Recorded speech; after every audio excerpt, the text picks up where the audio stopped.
구원의 확신 6번 의롭다함을 받았는가. 갈라디아서 3장 10절 말씀. 무릇 율법 행위에 속한 자들은 저주 아래 있나니 기록된 바 누구든지 율법책에 기록된 대로 온갖 일을 항상 행하지 아니하는 자는 저주 아래 있는 자라 하였음이라. 여기서 무릇은 대체로 헤아려 생각하건대 이런 뜻이에요. 대체로 율법 행위에 속한 자들은 어떤 자를 말할까요? 율법을 철저히 지켜서 천국 가려고 하는 자들을 말해요. 그러나 그 결과는 저주받게 된다는 말씀이지요. 저주받는 게 뭘까요? 지옥 간다는 말씀이지요. 기록된 바, 이 말씀은 어디에 기록되었는지 볼까요? 신명기 27장 26절에 이 율법의 모든 말씀을 실행치 아니하는 자는 저주를 받을 것이라 할 것이요 모든 백성은 아멘 할지니라. 율법을 내 나름대로 열심히 지켰는데 왜 저주받아 지옥 간다고 하실까요? 율법을 지키려면 모든 말씀을 하나도 빠짐없이 항상 지켜야 되는데 여러분은 율법을 이렇게 항상 다 지킬 수 있어요? 없지요? 그러니까 율법 아래 있으면 저주 아래 있는 거예요. 갈라디아서 3장 11절 말씀. 또 하나님 앞에서 아무나 율법으로 말미암아 의롭게 되지 못할 것이 분명하니 이는 의인이 믿음으로 살리라 하였음이니라. 어느 누구도 하나님 앞에서 율법을 지켜서 의롭게 되지 못할 것이 분명하고 확실하지요. 그러니까 내가 충성봉사 헌신했으니까 천국 갈 수 있다고 절대 생각하지 마세요. 그것으로는 갈 수 없다고 정확하게 말씀하셨으니까 이제부터 자기 의는 버리고 말씀대로 순종해야겠지요. 하바국 2장 4절에 보라 그의 마음은 교만하며 그의 속에서 정직하지 못하니라. 그러나 의인은 그 믿음으로 말미암아 살리라. 계속 고집을 부리면 그것은 하나님 앞에서 정직하지 못한 것이고 교만한 것으로 계산하셔요. 오직 예수님께서 십자가에서 다 이루어 놓으신 것을 믿을 때만 의인이 되어 천국에서 영원히 살 수 있어요. 갈라디아서 3장 12절 말씀. 율법은 믿음에서 난 것이 아니라 이를 행하는 자는 그 가운데서 살리라 하였느니라. 율법과 믿음은 다른 거예요. 율법은 믿음에서 난 것이 아니에요. 율법은 내가 지켜서 행한 것이고 믿음은 예수님께서 다 이루어 놓으신 것을 은혜로 받는 거예요. 레위기 18장 5절에 너희는 나의 규례와 법도를 지키라. 사람이 이를 행하면 그로 인하여 살리라. 나는 여호와니라. 율법은 하나님의 규례와 법도를 하나도 빠짐없이 다 지켜서 행할 때만 살 수 있어요. 그러나 단 하나라도 못 지키면 저주받게 되고 지옥 가게 되는데 내가 받아야 할 그 저주를 누가 대신 받아 주셨나요?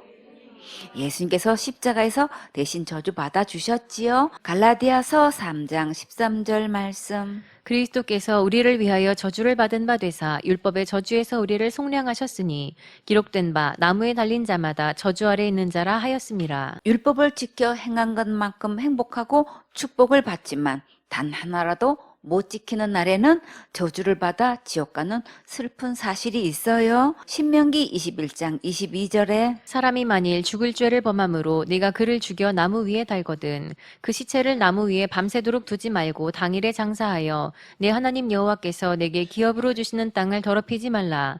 나무에 달린 자는 하나님께 저주를 받았음이니라. 우리는 하나같이 저주받아 지옥 갈 수밖에 없는 죄인인데 예수님께서 우리 대신 나무에 달려 죽으심으로 율법의 저주에서 건짐받게 해주셨어요. 이 세상에서 이보다 더 큰 사랑은 없어요. 이 큰 사랑을 믿지 않고 받지 않으면 저주를 면할 길이 없어요. 이제는 내가 무슨 죄를 지어서 저주받는 게 아니라 예수님께서 율법의 저주에서 건져주신 것을 믿지 않아서 저주받아 지옥 가는 거예요. 요한복음 16장 9절에 죄에 대하여라 함은 저희가 나를 믿지 아니함이요. 이제는 율법을 다 지키지 못해서 지옥 가는 게 아니라 지옥 갈 모든 죄를 대신해서 저주받아 주신 예수님을 안 믿어서 지옥 가는 거예요. 그러니까 큰 죄 지으면 지옥 가고 자범죄를 날마다 회개하지 않으면 지옥 간다는 말에 이제 더 이상 속아 넘어가지 마세요. 이제부터 예수님께서 대신 저주받아 주셔서 지옥 가지 않도록 다 이루어 놓으신 이 진짜 예수님만 믿으세요. 갈라디아서 3장 14절 말씀. 이는 그리스도 예수 안에서 아브라함의 복이 이방인에게 미치게 하고 또 우리로 하여금 믿음으로 말미암아 성령의 약속을 받게 하려 함이니라. 예수님 안에 있는 아브라함의 복을 유대인뿐만 아니라 이방인 우리에게도 주셨어요. 우리도 믿기만 하면 약속하신 성령을 받을 수 있게 하셨으니 정말 은혜 맞지요? 그런데 아브라함의 복이 무엇일까요? 아브라함이 하나님의 말씀을 그대로 믿고 의롭다함을 받은 거지요. 그러면 우리는 아브라함의 이 복을 어디에 가면 받을 수 있을까요? 예수님께 가면 아브라함의 이 복을 받을 수 있지요. 예수님께서 십자가에서 지옥 갈 내 모든 죄를 영원히 용서해 주신 것을 믿으면 우리도 아브라함과 같은 의롭다함의 복을 받을 수 있어요. 갈라디아서 3장 6절에 아브라함이 하나님을 믿음에 이것을 그에게 의로 정하셨다 함과 같으니라. 그런즉 믿음으로 말미암은 자들은 아브라함의 아들인 줄 알지어다. 또 하나님이 이방을 믿음으로 말미암아 의로 정하실 것을 성경이 미리 알고 먼저 아브라함에게 복음을 전하되 모든 이방이 너를 인하여 복을 받으리라 하였으니 그러므로 믿음으로 말미암은 자는 믿음이 있는 아브라함과 함께 복을 받느니라. 자, 여러분은 이 아브라함과 같은 믿음이 있습니까? 아브라함의 아들이 되었습니까? 아브라함의 받은 이 복을 받았습니까? 어떻게 아브라함의 복을 받고 아브라함의 아들이 될 수 있을까요? 오직 믿음으로 될 수 있지요. 성경에서 진짜 복은 예수님 믿고 천국 가는 거예요. 갈라디아서 3장 15절 말씀. 형제들아 사람의 예대로 말하노니 사람의 언약이라도 정한 후에는 아무나 폐하거나 더하거나 하지 못하느니라. 사람들도 한번 계약을 하면 없애거나 더할 수 없지요. 만약 계약을 해지하게 되면 위약금을 반드시 물어야지요. 갈라디아서 3장 16절 말씀. 이 약속들은 아브라함과 그 자손에게 말씀하신 것인데 여럿을 가리켜 그 자손들이라 하지 아니하시고 오직 하나를 가리켜 내 자손이라 하셨으니 곧 그리스도라. 이 약속은 하나님께서 아브라함과 그 자손에게 하신 것인데 어떤 약속을 하셨나요? 그리스도를 보내주신다는 약속을 하셨지요. 대부분 이 말씀을 후손을 주신다는 것으로 알고 있지요. 그러나 그 후손을 통해서 그리스도를 주신다는 중요한 약속이 있어요. 현대어 성경 말씀으로 한번 볼까요? 갈라디아서 3장 15절에 율법과 약속. 사랑하는 형제들이여 우리가 보통 다른 사람과 약속을 하는 경우에도 그것을 문서로 만들고 서명을 하면 변경하지 못합니다. 나중에 가서 어떤 것을 대신 집어넣을 수도 없습니다. 그런데 하나님께서도 아브라함과 그 후손과 약속을 맺으셨습니다. 여기서 후손들에게가 아니라는 점에 주의하십시오. 후손들에게라고 하면 아브라함의 후손들인 유대인 전부를 가리키는 것이 되겠지만 후손에게라고 하면 두말할 것도 없이 그리스도를 의미합니다. 여기서 네 자손을 신약에서는 그리스도로 말씀하셨지요. 그리스도 예수님을 통해서 영적인 자녀를 주신다는 약속이에요. 아브라함에게 후손을 많이 주셨다는 얘기로만 끝난다면 우리와 아무 상관이 없겠지만 예수님을 보내주신다는 약속은 정말 우리에게는 복음이고 빅뉴스고 복된 소식이고 기쁜 소식이고 좋은 소식이지요. 창세기 17장 7절에 내가 내 언약을 나와 너와 내 대대 후손의 사이에 세워서 영원한 언약을 삼고 너와 내 후손의 하나님이 되리라. 예수님을 통해서 하나님과 내 대대 후손의 하나님이 되시겠다고 이렇게 영원한 언약을 삼으셨어요. 갈라디아서 3장 17절 말씀. 내가 이것을 말하노니 하나님의 미리 정하신 언약을 430년 후에 생긴 율법이 없이 하지 못하여 그 약속을 헛되게 하지 못하리라. 하나님께서 아브라함에게 하신 약속은 율법보다 430년 전에 하신 것이기 때문에 이 약속을 율법이 없게 하지 못해요. 율법이 있기 전에 예수님을 통해서 하나님의 자녀가 많게 하시겠다고 약속을 주셨는데 이 약속하신 말씀대로 다 이루셨지요. 또 율법이 있기 전에 아담과 하와에게 가죽옷을 입혀주실 때도 장차 예수님을 통해 구원의 옷을 입혀주실 것을 약속하셨는데 정말 십자가에서 몸을 들여 다 이루셨지요. 갈라디아서 3장 18절 말씀. 만일 그 유업이 율법에서 난 것이면 약속에서 난 것이 아니리라. 그러나 하나님이 약속으로 말미암아 아브라함에게 은혜로 주신 것이라. 만일 상속을 율법 잘 지키면 주시겠다고 했다면 약속에서 난 것이 아니지요. 이 하나님의 약속은 아브라함에게 은혜로 주신 거예요. 우리를 의인이 되게 해주시고 천국을 약속하신 것도 은혜로 주신 것이지 율법을 잘 지켜서 받는 것이 절대 아니에요. 갈라디아서 3장 19절 말씀. 그런즉 율법은 무엇이냐? 범법함을 인하여 더한 것이라. 선사들로 말미암아 중보의 손을 빌어 베푸신 것인데 약속하신 자손이 오시기까지 있을 것이라. 그러면 율법은 왜 주셨을까요?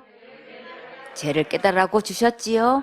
이 율법은 천사들을 통해서 주신 것인데 약속하신 자손이 오실 때까지 있다고 했지요. 약속하신 자손이 곧 누구신가요? 예수님이시지요. 갈라디아서 3장 20절 말씀. 중보는 한 편만 위한 자가 아니니 오직 하나님은 하나이시니라. 중보는 두 사람 사이에서 일이 성사되도록 조선하는 사람이기 때문에 한 편만 이해한 것이 아니지요. 하나님께서 아브라함에게 약속을 주실 때는 그 누구의 손도 거치지 않고 직접 아브라함에게 주셨어요. 갈라디아서 3장 21절 말씀. 그러면 율법이 하나님의 약속들을 거스리느냐? 결코 그럴 수 없느니라. 만일 능히 살게 하는 율법을 주셨다면 의가 반드시 율법으로 말미암아 쓰리라. 그렇다면 율법과 하나님의 약속은 서로 대립이 될까요? 아니지요. 만약 우리가 율법으로 살 수 있었다면 우리의 의가 율법으로 되어야겠지요. 갈라디아서 3장 22절 말씀. 그러나 성경이 모든 것을 죄 아래 가두었으니 이는 예수 그리스도를 믿음으로 말미암은 약속을 믿는 자들에게 주려 함이니라. 율법으로 의를 얻을 수 있는 게 아니라 도리어 율법으로 모든 것을 죄 아래 가두었기 때문에 오직 예수 그리스도를 믿을 때만 하나님의 약속을 받을 수 있어요. 갈라디아서 3장 23절 말씀. 믿음이 오기 전에 우리가 율법 아래 매인 바 되고 계시될 믿음의 때까지 갇혔느니라. 믿음의 때가 오기까지 우리는 율법 아래 갇혀 있었는데 믿음의 때가 왔을 때는 그럼 율법은 어떤 일을 하는지 볼까요? 갈라디아서 3장 24절 말씀. 이같이 율법이 우리를 그리스도에게로 인도하는 몽학 선생이 되어 우리로 하여금 믿음으로 말미암아 의롭다함을 얻게 하려 함이니라. 몽학 선생은 뭐 하는 사람일까요? 어린 아이가 공부할 수 있도록 선생님 앞으로 인도하는 사람을 말해요. 어떻게 율법이 몽학 선생의 일을 할 수 있을까요? 우리가 지은 죄를 율법을 통해서 알게 되는데 그러나 율법으로 죄를 해결할 수는 없지요. 왜 해결 못할까요? 죄의 싹은 사망이기 때문에 율법으로는 해결하지 못하지요. 그래서 우리에게는 반드시 누가 필요한가요? 죄에서 구원해 주실 구세주가 절대로 필요하지요. 거울을 보고 얼굴에 묻은 것을 볼 수는 있지만 깨끗하게 씻는 것은 거울로 씻는 게 아니고 물로 씻지요. 예수님께로 나가면 모두 의롭다함을 얻을 수 있기 때문에 우리도 소망이 있어요. 그래서 복음이고 정말 복된 소식이에요. 갈라디아서 3장 25절 말씀. 믿음이 온 후로는 우리가 몽학 선생 아래 있지 아니하도다. 예수님을 만나서 의롭게 되었으면 이제 율법에서 완전히 해방된 거예요. 큰 죄 지으면 지옥 가고 자살죄 지으면 무조건 지옥 간다고 하는 사람은 아직도 율법 아래 있는 것이고 저주 아래 있는 거예요. 꿈나무들, 이런 자들은 죽으면 어디 갈까요? 지옥 가지요. 갈라디아서 3장 26절 말씀. 너희가 다 믿음으로 말미암아 그리스도 예수 안에서 하나님의 아들이 되었으니. 꿈나무들, 누구 안에 있을 때 하나님의 아들이 될 수 있을까요? 예수님 안에 있을 때 하나님의 아들이 될 수 있지요. 아직도 율법 아래 있고 죄 아래 있고 행위 아래 있으면 하나님의 자녀가 아니에요. 갈라디아서 3장 27절 말씀. 누구든지 그리스도와 합하여 침례를 받은 자는 그리스도로 옷 입었느니라. 어떻게 예수님과 함께 침례를 받을 수 있을까요? 침례는 예수님과 함께 죽고 예수님과 함께 장사 지내고 예수님과 함께 부활하는 거예요. 예수님께서 십자가에 죽으신 것이 내 죄 때문에 죽으셨다는 것이 믿어질 때 예수님과 함께 죽고 장사 지내고 부활할 수 있어요. 이렇게 믿음으로 침례받은 사람은 예수님께서 우리 마음에 계시기 때문에 예수님을 통해 거룩한 옷을 입고 천국 갈 수 있는 거예요. 그리스도로 옷 입었느니라. 그리스도로 옷 입지 않으면 바깥 어두운 곳에 던져져서 슬피 울며 이를 갈게 돼요. 꿈나무들, 바깥 어두운 곳이 어디일까요? 지옥이지요. 갈라디아서 3장 28절 말씀. 너희는 유대인이나 헬라인이나 종이나 자주자나 남자나 여자 없이 다 그리스도 예수 안에서 하나이니라. 예수님 안에 있으면 차별이 없어서 복음이에요. 내 마음대로 태어날 수 있는 게 아닌데 차별 때문에 받는 서러움도 많지요. 그러나 예수님 안에 있으면 차별 없이 똑같이 하나님의 자녀로 하나가 되어 세세토록 왕노릇할 수 있어요. 갈라디아서 3장 29절 말씀. 너희가 그리스도께 속한 자면 곧 아브라함의 자손이요 약속대로 유업을 이을 자니라. 자, 여러분은 예수님 안에 속한 자가 되었습니까? 그러면 아브라함의 자손이 된 것이고 상속자도 된 거예요. 아멘.